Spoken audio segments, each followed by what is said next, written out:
Option 1. Use Diabetes Destroyer. Full review link in description. Diabetes Destroyer is a step-by-step guide that reveals a scientifically tested 3-step method that was designed to help you permanently reverse your type 2 diabetes without eating weird-tasting foods, using expensive devices, or doing harsh workouts. According to David Andrews, like you, he was also a type 2 diabetic. Option 2. Use the following natural therapy should be discussed with your doctor. Bauhinia forficata and Myrcea uniflora. Bauhinia forficata grows in South America, and is used in Brazilian herbal cures. This plant has been referred to as vegetable insulin. Myrcea uniflora is also widely employed in South America. Studies utilizing the herbs as tea infusions suggest that their hypoglycemic effects are overrated. Coccinea indica. Coccinea indica is also known as the ivy gourd and grows wild across the Indian subcontinent. Traditionally employed in Ayurvedic remedies, the herb has been found to contain insulin-mimetic properties. Significant changes in glycemic control have been reported in studies involving Coccinea indica, and experts believe that it should be studied further. Ficus carica. Ficus carica, or fig leaf, is well known as a diabetic remedy in Spain and southwestern Europe, but its active component is unknown. Some studies on animals suggest that fig leaf facilitates glucose uptake. The efficacy of the plant is, however, still yet to be validated in the treatment of diabetes. Ginseng. Ginseng is a collective name for a variety of different plant species. In some studies utilizing American ginseng, decreases in fasting blood glucose were reported. Varieties include Korean ginseng, Siberian ginseng, American ginseng and Japanese ginseng.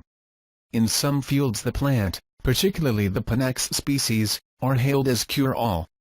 As is the case with many of the herbs employed around the world in the treatment of diabetics, further long-term studies are needed to verify the efficacy of ginseng. Gymnema sylvestre. Gymnema sylvestre is also employed in traditional Ayurvedic medicine. The plant grows in the tropical forests of southern and central India, and has been linked with significant blood glucose lowering.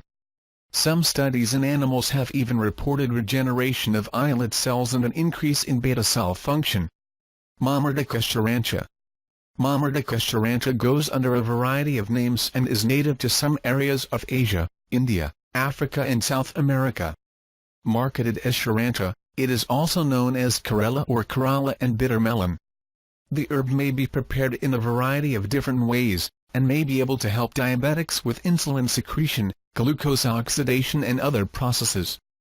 Acute effects on blood glucose levels have also been reported. Ocimum sanctum. Ocimum sanctum is an herb employed in traditional Ayurvedic practices, and is commonly known as holy basil.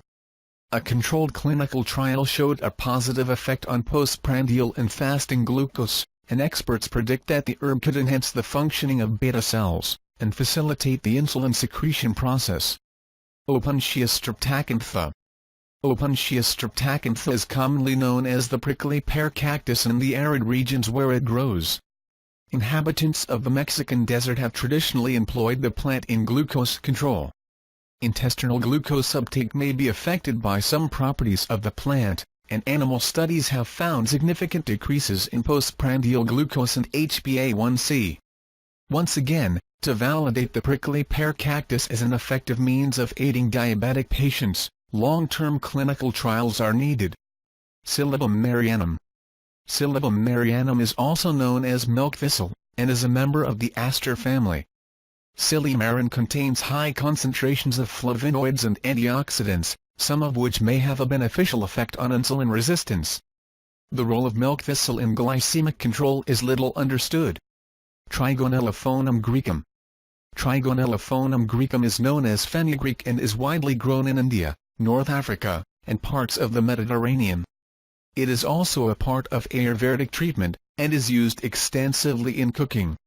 Of the few non-controlled trials that have been carried out on type 2 diabetics, most report improved glycemic control.